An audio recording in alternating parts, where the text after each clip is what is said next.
नमस्ते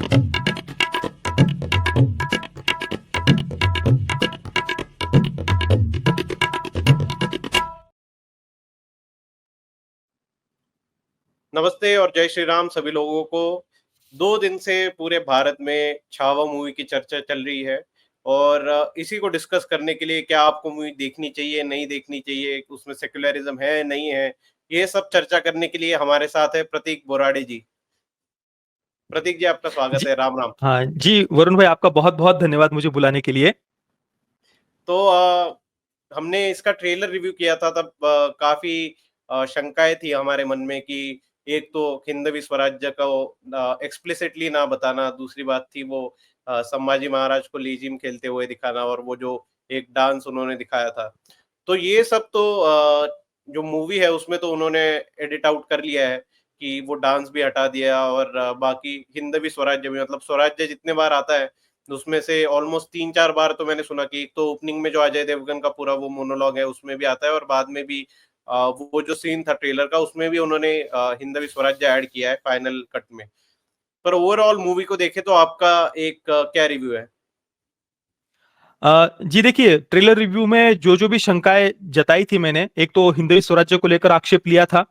तो जिस सीन को पर्टिकुलर ट्रेलर में उन्होंने दिखाया था, जहाँ पर विकी कौशल ये कह रहे हैं कि हे राज्य व्हावे श्रींची इच्छा, तो उस पर्टिकुलर सीन को भी उन्होंने चेंज किया है। वहाँ पर रीड अप करके हे हिंदवी स्वराज्य व्हावे ही श्रींची इच्छा ये उन्होंने चेंज किया है। तो जो आलोचना हमने की थी वो बिल्कुल उसका परिणाम हुआ ही हमें देखने को मिलता है और शुरुआत में भी जो 3-4 जगह पर हिंदवी स्वराज्य का उल्लेख है, वो भी अगर आप ध्यान से देखेंगे तो वो तीनों ही जगह पर वॉइस ओवर के माध्यम से हिंदवी स्वराज्य सुनाई दे रहा है मतलब कोई पात्र डायरेक्टली बोल रहा हो ये नहीं दिखाई देगा। एक तो अजय हुँ, देवगन का वॉइस ओवर है, वहां पर हिंदवी स्वराज्य का उल्लेख है। हालांकि वो जो पूरा वॉइस ओवर भी आप देखेंगे ना अजय देवगन का, तो वहां पर भी जैसे कि बॉलीवुड की आदत है वो सेक्युलरिज्म उन्होंने जबरदस्ती डाली दिया है। अगर मैं आपको पढ़कर बताऊं तो अजय देवगन वहां पर कह रहे हैं, जब दुनिया अपने अस्तित्व के लिए लड़ रही थी तब भारत में महान सभ्यता जन्म ले रही थी। हालांकि जो युद्ध वगैरह बाहर चल रहे थे उससे तो हजारों वर्ष पहले ही भारतीय सभ्यता विकसित हो गई थी, तो ठीक है वो तो इतना चल जाता है। इसके आगे वो कह रहे हैं कि जहां हर धर्म के लोग परिवार की तरह रहते थे। हालांकि विदेशी आक्रांताओं के भारत पर आक्रमण से पहले तो भारत में सनातन वैदिक हिंदू संस्कृति ही थी, अन्य तो कोई धर्म था नहीं। बुद्धिज्म जैनिज्म भी अगर हम कहे तो वो भी सनातन संस्कृति की ही शाखाएं है। तो रिलीजन जैसा कोई कंसेप्ट भारत में कभी रहा ही नहीं है। तो ये जो बात वो जो कुछ थोड़ा सेक्युलरिज्म के लिए डाली है वो तो ठीक है, बॉलीवुड उतना तो हम इग्नोर कर सकते हैं, बॉलीवुड की वो तो चलता ही है। इसके आगे वो हिंदवी स्वराज्य का उल्लेख अजय देवगन करते हैं कि छत्रपति शिवाजी महाराज ने हिंदवी स्वराज्य की स्थापना की, परंतु उनकी लड़ाई किसी धर्म के विरुद्ध नहीं थी। ये लाइन वो वहां पर डाल रहे हैं। अब यहाँ पर एक बात ध्यान देने की आवश्यकता है कि भाई हमारी किसी धर्म के विरुद्ध लड़ाई होने की प्रश्न ही नहीं उठता, क्योंकि हमने ना कभी किसी देश पर आक्रमण किया, ना किसी को कन्वर्ट किया और ना ही हमें कोई अपना एक्सपेंशन करना था। ये मानसिकता हमारी सभ्यता में है ही नहीं। हमारी सभ्यता तो प्राणी मात्र से प्रेम करना ही सिखाती है। परंतु ये लाइन जिस उद्देश्य से उन्होंने डाली है ना, वो गलत है। छत्रपति इसकी जगह वो डाल सकते थे ना कि भाई मुगल हो, तुर्क हो, अफगान हो, डच हो, पुर्तगीज हो, ब्रिटिश हो, यानी चाहे इस्लामिक आक्रांता हो या ईसाई आक्रांता हो, उनके विरुद्ध छत्रपति शिवाजी महाराज लड़े थे हमारी भारतीय सनातन वैदिक हिंदू संस्कृति की रक्षा के लिए। ये भी वो डाल सकते थे, पर चलो ये भी हम इग्नोर कर देते हैं। बॉलीवुड से हम एक्सपेक्ट नहीं कर सकते कि वो इतना कुछ दिखाए। ये थोड़ा बहुत सेक्युलरिज्म शुरुआत में हमें 3-4 जगह पर देखने को मिलता है कि उन्होंने वो बैलेंसिंग वगैरह के लिए बातें डाली हुई है। और दूसरी जो शंका ट्रेलर रिव्यू में सबसे ज्यादा मेरे मन में थी कि एंडिंग में जो 40 दिनों तक यातनाएं दी गई है, क्या उसको सही तरीके से वो दिखाएंगे या उसको भी कुछ डाइवर्ट कर देंगे या ट्विस्ट कर देंगे। तो वो तो शंका सही रही। हालांकि उन्होंने वो बात दिखाई है इस्लाम में कन्वर्जन की, वो औरंगजेब कह रहा है, पर वो बिल्कुल एंडिंग में जब यातनाएं दी जा रही थी उस समय औरंगजेब हर एक यातना देने से पहले जब पूछता था, जैसे कि त्वचा जब जलाई जा रही थी उससे पहले भी पूछा कि अभी भी जी सकते हो, अभी भी हिंदू धर्म छोड़कर इस्लाम स्वीकार कर लो। गर्म सलिए से आंखें जब फोड़ी गई तो उस समय भी औरंगजेब ने पूछा कि अभी भी बिना आंखों की जी सकते हो, अभी भी इस्लाम स्वीकार कर लो। और जो भी शरीर पर घाव किए गए थे, नमक लगाया गया था, जो भी यातनाएं दी गई थी 40 दिनों तक हर रोज, हर एक यातना देने से पहले औरंगजेब ये पूछता था, क्योंकि उसका मुख्य उद्देश्य ही हिंदुओं का कल्चरल जेनोसाइड था, ताकि छत्रपति संभाजी महाराज अगर कन्वर्ट हो जाए तो बाकी सबका धर्मांतरण करना उसके लिए आसान हो जाता। तो उसका ये मुख्य उद्देश्य था। उसको कोई केवल दक्खन पर कब्जा करना था, जो बस अपनी टेरिटरी बढ़ाना चाहता था। ये कोई औरंगजेब का उद्देश्य नहीं था कि बस वो सत्ता के पीछे पागल था, नहीं। वो एक रिलीजियस फैनेटिक या मजहबी कट्टरपंथी था, ये बात दिखाना आवश्यक था। हालांकि इस बात को भी फिल्म नहीं दिखाती है, परंतु फिर भी मैं कहूंगा कि क्या आपको फिल्म देखनी चाहिए, तो मैं कहूंगा कि हाँ बिल्कुल देखनी चाहिए। बस जब आप अपने बच्चों को फिल्म दिखाने के लिए लेकर के जाए, तो ये बातें उनको बताइए कि जो बातें सेक्युलरिज्म वाला कुछ उन्होंने शुरुआत में तड़का डाला है, और विशेषतः चलो वो बातें भी हम इग्नोर करते हैं ना शुरुआत में, चलो ठीक है बैलेंसिंग के लिए बॉलीवुड ने डाली हो, परंतु जो बलिदान छत्रपति संभाजी महाराज ने दिया, उस बात को लेकर के बच्चों को सही इतिहास बताने की आवश्यकता है। क्योंकि आप देखिए इतनी यात्राएं क्यों सही थी शंभूराजे ने, क्या कारण था उसके पीछे का। जब वो यातनाएं सह रहे होंगे तो उनके मन में क्या होगा कि ये जो मैं 40 दिनों तक यातनाएं सह रहा हूं, तो आने वाली पीढ़ियां हजारों वर्षों तक ये बातें, ये बलिदान याद रखेंगी कि कुछ भी हो जाए, चाहे कोई कितना भी बड़ा प्रलोभन दे या कोई कितनी भी बड़ी यातनाएं दे, हमें अपनी सभ्यता संस्कृति को नहीं छोड़ना है, हमें धर्मांतरण नहीं करना है। तो वो ही केवल मुख्य उद्देश्य था, धर्मांतरण करवाना।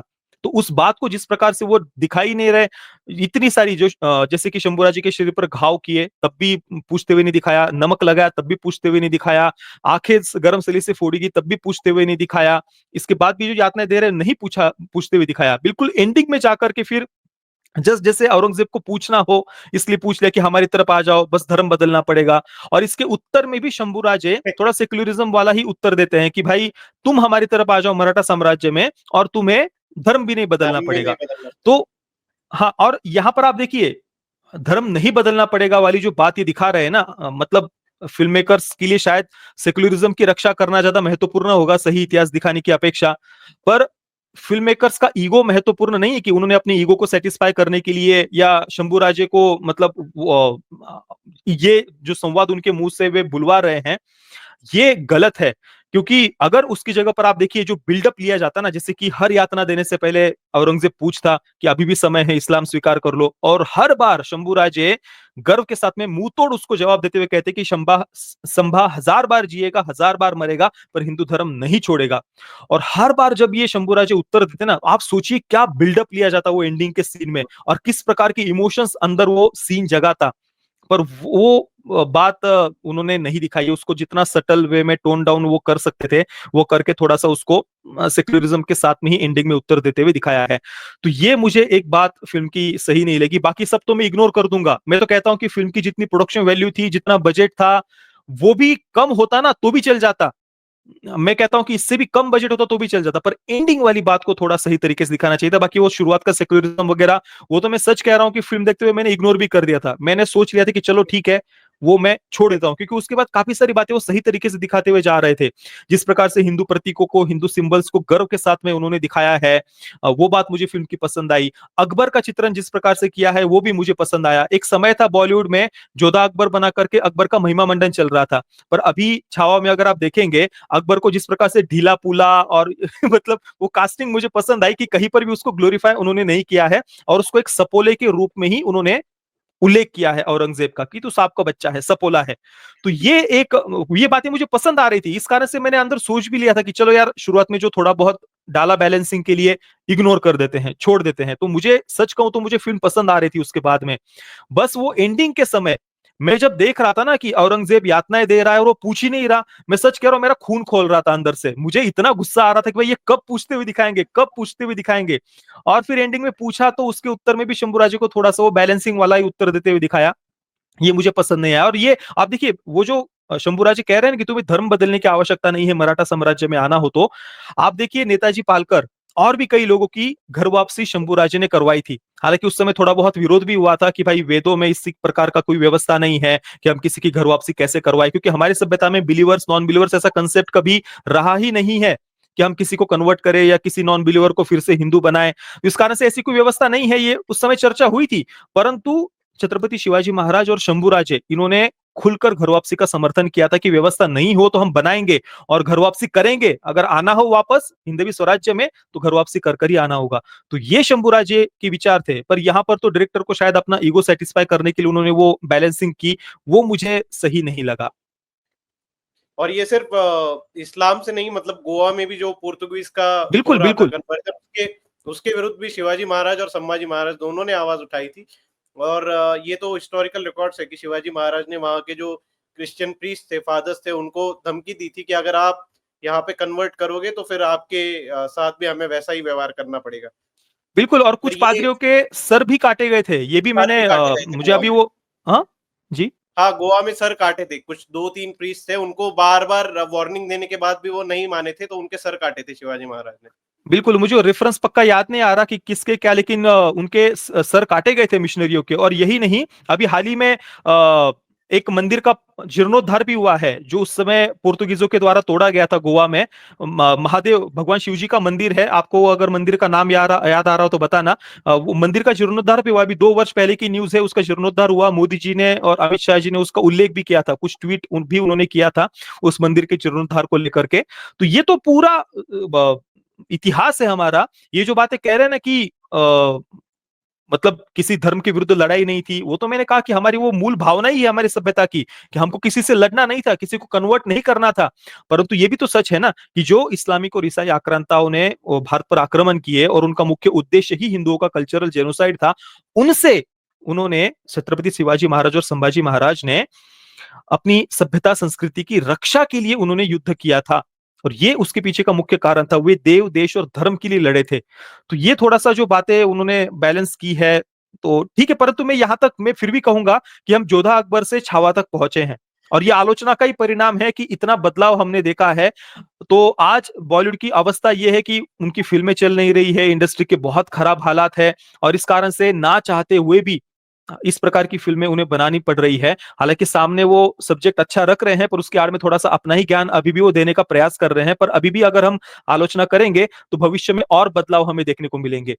मैंने पिछली बार भी कहा था, मैंने वो न्यूज एक क्लिप भी सुनाई थी, देखिए the legend of Prince Rama के जो वॉइस आर्टिस्ट थे, जो आलोचना हमने की थी कि भाई कैसे स्वामी और प्रभु की जगह सीधे राम राम कहते हुए दिखाया सीता मैया को, जो भी उन्होंने अपना फेमिनिस्ट टच डालना था उनको।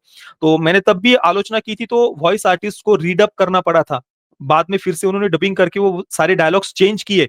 तो ये आलोचना करना आवश्यक है। अगर हम इनके मीडियोकर कंटेंट को सेलिब्रेट करें ना, तो फिर ये इन्हें पता चल जाएगा कि भाई ये करके हम पैसे कमा सकते हैं। अगर हम सामने राष्ट्रवादी विषय रखे और उसके आड़ में अपना सेक्युलरिज्म का ज्ञान दे तो भी हम पैसे कमा सकते हैं, तो ये इंप्रूव नहीं करेंगे। इसी कारण से आप बिल्कुल फिल्म देखिए, बच्चों को भी दिखाइए, पर उन्हें साथ में सही बातें बताइए, सही इतिहास बताइए, और आलोचना भी करिए, ताकि लोगों को पता रहे कि इन्होंने क्या गलत दिखाया है और क्या सही होना चाहिए था। और इनको एक डर होना चाहिए कि आगे जब भी कोई ऐसी ऐतिहासिक फिल्म बनाए तो उसमें वो गलत इतिहास दिखा करके, जस्ट हिंदुओं की भावनाओं को एक्सप्लॉइट करके पैसे नहीं कमा सकते। आपको सही इतिहास दिखाना पड़ेगा। हालांकि सम्राट पृथ्वीराज हो या पानीपत हो, उनकी अपेक्षा तो मैं एक इंप्रूवमेंट कहूंगा यहाँ पर। वो तो बहुत ही ज्यादा डिसअपॉइंटिंग फिल्में थी, उनकी अपेक्षा तो ऑब्वियसली यहाँ पर एक इंप्रूवमेंट है। और अब थोड़ा टेक्निकलिटीज की बात करते हैं मूवी की। तो जिस तरह का सिनेमाटोग्राफी थी वो तो काफी अच्छी थी, पर स्क्रीन प्ले मुझे लगता है वो काफी लीनियर था। और एक मैं ट्रेंड देख रहा हूँ कि आजकल जो बायोग्राफिकल फिल्म बनती है, तो वो रैदर देन सिनेमैटिक बनाने के, वो ऐसे देखते हैं कि कैसे ज्यादा से ज्यादा इंफॉर्मेशन हम लोगों तक पहुंचा पाए। तो वो बस एक पॉइंटर्स की तरह कि 81 में ये हुआ, 85 में ये हुआ, 87 में ये हुआ, 89 में ये हुआ। तो वो काफी एक लीनियर तरीके से स्टोरी चल रही थी। और दूसरा ये कि जो जैसे हम हॉलीवुड मूवीज में देखते हैं, तो किसी पे भी बायोग्राफी बनती है, जैसे ब्यूटीफुल माइंड बनी थी, या फिर जैसे ओपनहाइमर बनी थी, तो उसमें जोर दिया जाता है कि ज्यादा से ज्यादा उनका जो पर्सनल एंगल है, उनकी भावना क्या थी, या वो प्रोजेक्ट करते वक्त उनको क्या लगा, उनके आपस में संबंध क्या थे, लोगों के साथ वो कैसे बर्ताव करते थे। तो वो सब चीजें यहाँ पर मुझे लगता है कि थोड़ी सी लैगिंग थी। उनका पर्सनल उनका माइंडसेट क्या था, वो स्ट्रेटेजी कैसे बनाते थे। तो एक तो उन्होंने सब प्लॉट डाला है कि उनके मन में क्या चल रहा था, और वो जो उनके बचपन का एक जो सीन उन्होंने 3-4 बार वो दिखाया है कि उनको डर लगता है, वो अपनी आओ साहब को बुलाते हैं और फिर शिवाजी महाराज उनको उत्तर देते हैं। पर उसके अलावा मुझे लगता है कहीं पर भी संभाजी महाराज के मन में क्या विचार चल रहा था, वो फ़िल्म में नहीं दिखाया गया। इसके बारे में आपको क्या लगता है? बिल्कुल, स्क्रीन प्ले की अगर हम बात करें या कैरेक्टर डेवलपमेंट की बात करें तो वहां पर तो बहुत इंप्रूवमेंट हो सकता था। अभी जैसा फिल्म देख करके हमें लग रहा है कि वे कुछ एक्शन सीक्वेंसेस उनको उन्हें लगा कि हम ज्यादा से ज्यादा एक्शन सीक्वेंसेस डाल देंगे अलग अलग प्रकार के, कोई गन्ने के खेत में है, कोई पानी में है, कोई पेड़ों से उतर करके जिस प्रकार से वे हमला कर रहे हैं, तो इस प्रकार के कुछ एक्शन सीक्वेंसेस हम डाल देंगे तो दर्शकों को वो बातें पसंद आएगी, ऐसा शायद उनको लगा होगा। तो ठीक है, एक्शन सीक्वेंसेस तो होने ही चाहिए थे। हालांकि जितनी बेटर प्रोडक्शन वैल्यू वहां पर मैं एक्सपेक्ट कर रहा था उतनी तो नहीं थी। जैसे कि आरआरआर का बिल्कुल एंडिंग का क्लाइमैक्स सीक्वेंस आप देखिए, जंगल के अंदर रामचरण जिस प्रकार से साक्षात भगवान प्रभु श्री रामचंद्र जी के रूप में ही हमें वहां पर दिखाई देते हैं, तो उस लेवल की तो प्रोडक्शन वैल्यू ऑब्वियसली यहाँ पर नहीं थी। परंतु ज्यादा फोकस उनका एक्शन सीक्वेंसेस पर था, और दूसरा हम कैसे हिंदू सिंबल्स को सामने दिखाए ताकि जो हिंदू दर्शकों को वो अपनी तरफ अट्रैक्ट करना चाहते थे उनको ज्यादा से ज्यादा वो अट्रैक्ट कर पाए। हालांकि केवल हिंदू सिंबल्स दिखाना आवश्यक नहीं था, तो उस समय की राजनीतिक सामाजिक परिस्थिति क्या थी, विदेशी आक्रांताओं के द्वारा कितने मंदिर तोड़े गए थे, कितने अन्याय अत्याचार हो रहे थे, कैसे लगातार हत्या लूट बलात्कार हो रहे थे, इनका कहीं पर किसी एक सिंगल सीन में या किसी एक डायलॉग में तो कम से कम उनको मेंशन करना चाहिए था ना। आप ज्यादा विजुअली नहीं भी दिखा सकते हो तो एटलीस्ट कुछ चर्चाओं के माध्यम से, कुछ मावड़ा आपस में चर्चा कर रहे हो, कुछ बातें हो रही हो, तो वहां पर वो दिखाया जा सकता था कि कितने अन्याय अत्याचार थे। जैसे कि तानाजी में भी एक सीन था अजय देवगन जहां पर कह रहे हैं कि औरंगजेब ने तो काशी विश्वनाथ का मंदिर तोड़ दिया, तो एटलीस्ट एक डायलॉग के माध्यम से वो बात उन्होंने दिखाई थी कि वो मंदिर तोड़ रहा है। यहाँ पर तो एक सिंगल सीन में भी कहीं पर वो ना मंदिर तोड़ने का उल्लेख है, ना हिंदुओं के विरुद्ध उसके मन में जो घृणा भरी हुई थी, मूर्ति पूजकों के विरुद्ध जिनको बुत परस्त कहते हैं उनके विरुद्ध उसके मन में कोई घृणा थी, ये एक भी सीन में उन्होंने नहीं दिखाया है। ये बातें एक अगर सीन में होती ना था वो तो वो जो स्टार्ट एक में इमोशनल डेवलपमेंट हम, बुरहानपुर हाँ जी बोलिए। बुरहानपुर का जब था उसके स्टार्ट में उन्होंने बस एक सीन दिखाया था कि काफी जिज़्या आ गया है और शिवाजी महाराज के जाने के बाद अब तो ये डायरेक्टली हमें जिज़्या दे देते हैं, अब तो कुछ ये रिवोल्ट भी नहीं होता। तो वो एक स्टार्टिंग में एक जिज़्या का रेफरेंस था पर ओवरऑल ऐसा कुछ नहीं था उसपे। हाँ, वही तो मतलब जो बातें, अगर इमोशनल डेवलपमेंट हम जिसको कहते हैं कि हमारे एक दर्शक के रूप में उस समय कितने अन्याय अत्याचार हो रहे थे, विदेशी आक्रांताओं के द्वारा किस प्रकार की हिंदू सभ्यता को समाप्त करने के अलग अलग प्रकार से प्रयास हो रहे थे, तो वो एक दर्शक के रूप में जिस प्रकार से हमारे अंदर जो भावनाएं जगती ना, वो डायरेक्टर नहीं जगा पाए हैं। वो जस्ट विजुअली कुछ बातें दिखा करके दर्शकों को क्या कहे, वो फिल्म के साथ जोड़ना कहिए या उनकी भावनाओं को जोड़ना चाह रहे थे जस्ट विजुअल्स दिखा करके, कि जैसे शंभूराजे पूजा कर रहे हैं भगवान शिव जी की, या कुछ अलग अलग जगहों पर हर हर महादेव, जय भवानी, या जगदम जगदम कहना, ये जो बातें हैं ना विजुअल्स के माध्यम से या इस प्रकार के संवादों के माध्यम से जस्ट वो दर्शकों को अपने साथ जोड़ने का प्रयास कर रहे थे। वो तो आवश्यक था ही, वो तो होना ही चाहिए। उसके साथ में ही जो अन्य अत्याचार उस समय हो रहे थे, या जो कैरेक्टर डेवलपमेंट की आपने बात की, वो एक जो मेंटल ट्रॉमा दिखाया गया है बचपन का, वो भी पता नहीं मुझे थोड़ा-सा उसकी अपेक्षा और कुछ एक एंगल दिया जा सकता था मेंटल ट्रॉमा की अपेक्षा। क्योंकि एक इतने बड़े योद्धा है और उनको इस प्रकार से बार-बार, बार-बार अंदर से कमज़ोर दिखाना, डरा हुआ दिखाना, वो थोड़ा-सा पता नहीं, वो मुझे थोड़ा ठीक नहीं लगा। तो उसकी जगह पर और बहुत सारी बातें, उस समय शंभूराजे का उद्देश्य क्या था, हिंदवी स्वराज्य की स्थापना के लिए क्या-क्या किया जा रहा था, उस समय की कूटनीति कैसी थी, युद्ध नीति कैसी थी, शंभूराजे ने जो बचपन में संस्कृत का अभ्यास किया था, वेदों का, उपनिषदों का अभ्यास किया था, संस्कृत भाषा पर उनका जो प्रभुत्व था, अलग-अलग ग्रंथों की रचना जो उन्होंने की थी, कितना कुछ छोटी-छोटी बातें थी, वो कुछ ज़्यादा आपको विजुअली दिखाने की भी आवश्यकता नहीं थी। कुछ संवादों के माध्यम से, कुछ सीन्स के माध्यम से वो बातें ऐड की जा सकती थी। जो संस्कृत का उनके द्वारा किया गया अभ्यास या वेदों उपनिषदों का अभ्यास, तो ये बातें उन्होंने इग्नोर की है, तो ये कैरेक्टर डेवलपमेंट के लिए बहुत ज़्यादा आवश्यक है। उस समय की सामाजिक, राजनीतिक, भौगोलिक परिस्थिति, अन्य अत्याचार, ये भी कुछ संवादों के माध्यम से डाला जा सकता था। ये तो कमियाँ बिल्कुल हम कह सकते हैं। और एंडिंग वाला जो भी जो सीन है, मैंने कहा ना कि जो बिल्डअप लिया जाता ना, औरंगजेब हर बार पूछता, तो वो अंदर जो एक भावनाओं का उफान हमारे अंदर लेकर के आता ना वो सीन, वो मिस कर दिया है इस फिल्म ने। वो अगर आप सोचिए, हर बार औरंगजेब कहता और उसके उत्तर में शंभूराजे कहते कि संभा 1000 बार जिएगा, 1000 बार मरेगा, पर हिंदू धर्म नहीं छोड़ेगा। क्या भावनाएं उस समय होती है अंदर, तो वो एक बात फिल्म मेकर्स ने मिस कर दी है।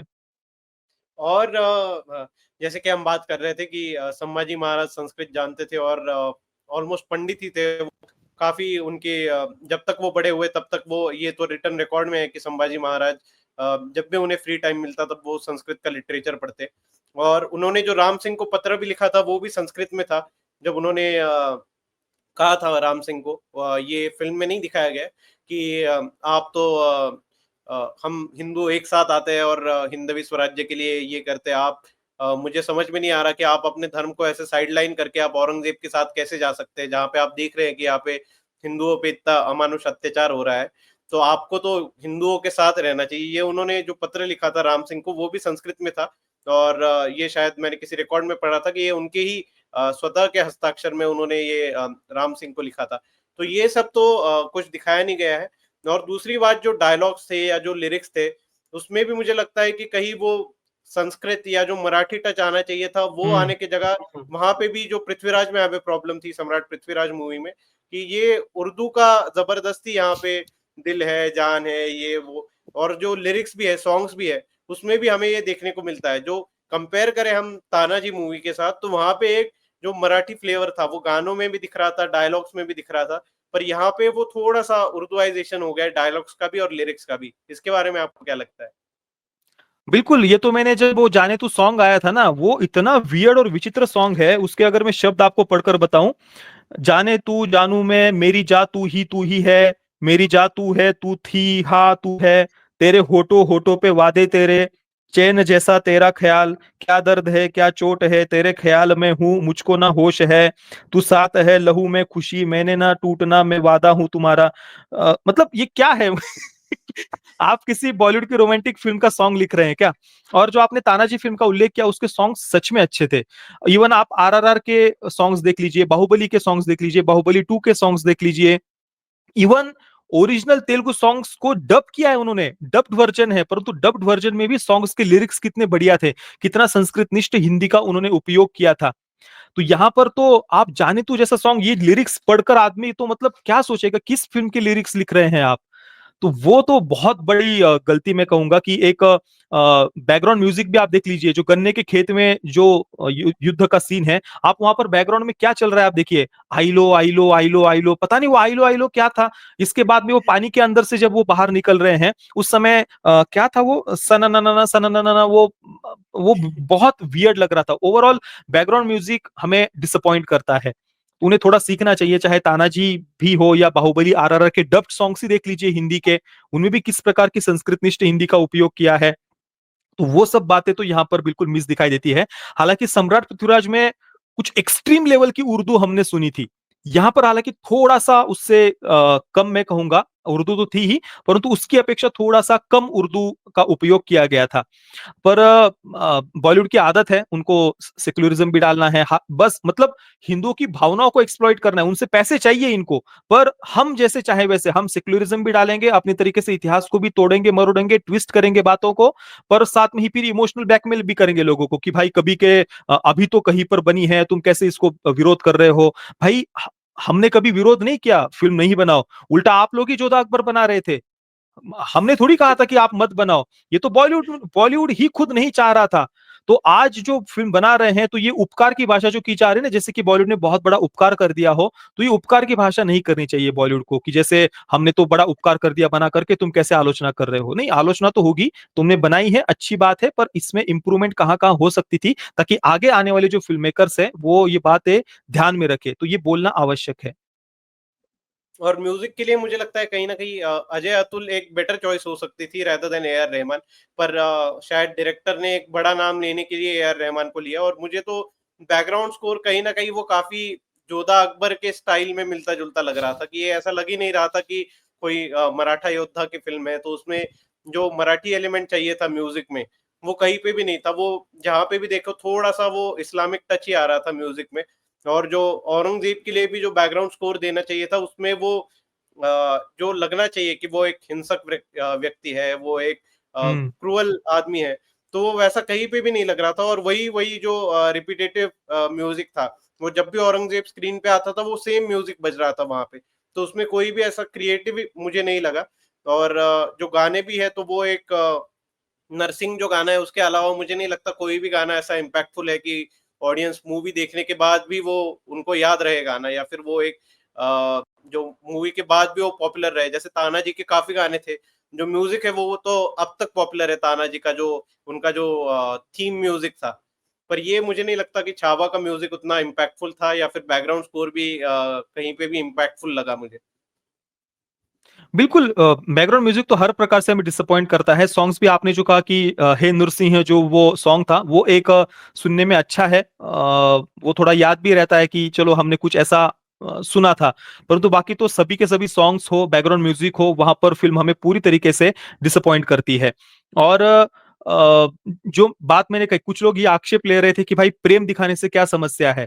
तो प्रेम दिखाने से किसी को समस्या नहीं है, पर वो जो उर्दू सॉन्ग था उसमें जिस प्रकार के शब्दों का उपयोग किया गया है, जैसे कोई आशिक वगैरह जैसे हो, वो बात गलत है। आप प्रेम दिखाओ ना, सम्मान के साथ में दिखाओ। और उस समय, आज से 400 वर्ष पहले का समय आप दिखा रहे हैं, उस समय विवाह के पीछे कर्तव्य की भावना होती थी कि मेरे वंश के प्रति, मेरे राज्य के प्रति, मेरे लोगों के प्रति मेरा कर्तव्य है। और उस कर्तव्य की भावना से ही विवाह उस समय होते थे। तो वो भी हमें बात ध्यान रखने की आवश्यकता है। आपको कुछ जस्ट कुछ रोमांटिक टच देना हो, तो ये कोई सामान्य कहानी नहीं है कि आज के समय की आप कोई फिल्म बना रहे हो, उसमें आपको एक्शन चाहिए, रोमांस चाहिए, ऐसा नहीं है। आप एक ऐतिहासिक फिल्म बना रहे हैं, तो आपको ऐतिहासिक तथ्यों को सही तरीके से प्रस्तुत करना आवश्यक है। उस समय की म्यूजिक, उस समय की भाषा शैली, वो बातों पर ध्यान देना आवश्यक था। हालांकि कॉस्ट्यूम डिजाइन की मैं बात करूं तो वहां पर हालांकि बढ़िया काम किया है। जिस प्रकार के राज दरबार के जो सीन है वो सही थे, वहां पर तो कोई कमी नहीं निकाल सकते हम। बाकी तो म्यूजिक वगैरह हो, भाषा हो, सॉन्ग्स हो, ये सब बातें हमें निराश करती है। जी। तो अगर हम मूवी का एक फाइनल टेक लेना चाहे, तो अगर नॉर्मल ऑडियंस है तो उन्होंने उनको मूवी देखनी चाहिए या नहीं देखनी चाहिए? ओवरऑल आपका क्या टेक है? मैं तो यही कहूंगा कि आप दिखाना चाहते हैं बच्चों को फिल्म, बिल्कुल दिखा सकते हैं। बस उन्हें ये बातें बताना, जो बातें हमने यहाँ पर चर्चा की है, वो आप बताइए या इस वीडियो को आप उनके साथ में शेयर कर दीजिए, ताकि ये बातें उन्हें पता रहे। क्योंकि शंभू राजे ने जो बलिदान दिया था, उस समय उनके मन में यही होगा कि आज जो मैं इतनी यातनाएं सह रहा हूं ना, वो आने वाले सैकड़ों वर्षों तक नहीं, हजारों वर्षों तक आने वाली पीढ़ियों को ये बातें प्रेरणा देंगी कि हमें अपनी सभ्यता संस्कृति को नहीं छोड़ना है, हिंदू धर्म को नहीं छोड़ना है। चाहे कोई कितनी भी प्रलोभन दे दे या फिर कोई कितने भी हमें यातनाएं दे दे। तो ये जो बातें हैं वो बच्चों को बताइए। और बाकी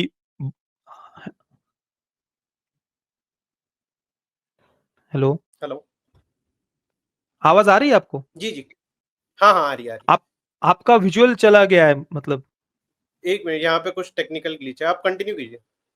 हाँ, तो मैं वही कह रहा था कि बच्चों को ये बातें साथ में बताइए, ताकि शंभूराजे का जो बलिदान था, उसके पीछे का जो मुख्य उद्देश्य था, वो फिल्म मेकर्स भले ही उसको डाइवर्ट कर रहे हो, पर हमें, हमारा ये कर्तव्य है कि उस बलिदान के पीछे का मुख्य कारण हम बताएं। हमारे पूर्वजों ने जो बलिदान दिए, जो हम इतिहास पढ़ते हैं, जो विदेशी आक्रांताओं के आक्रमण हुए, 10 करोड़ के करीब हिंदुओं का नरसंहार किया गया था। तो इस सभ्यता को समाप्त करने के लिए इतने जो प्रयास हुए हैं, तो वो बच्चों को बताना आवश्यक है। फिल्म मेकर्स भले ही दिखाए कि वो जस्ट टेरिटरी की लड़ाई थी, वो तो बस दक्कन पर कब्जा करना चाह रहा था औरंगजेब। नहीं, वो कोई टेरिटरी की लड़ाई नहीं थी, और औरंगजेब कोई केवल सत्ता के पीछे पागल व्यक्ति नहीं था। उसका मुख्य उद्देश्य हिंदुओं को समाप्त करना था। इसी कारण से इतने मंदिर तोड़े, इतने अनगिनत अत्याचार किए। तो ये बातें बच्चों को साथ में बताना आवश्यक है। तो इसी के साथ हम आज की इस चर्चा को विराम देंगे। आपका बहुत-बहुत धन्यवाद प्रतीक जी। आपने बहुत विस्तार से छावा मूवी का निरूपण किया। इसके लिए आपका धन्यवाद। जय हिंद, वंदे मातरम। जी, धन्यवाद। जय हिंद, वंदे मातरम।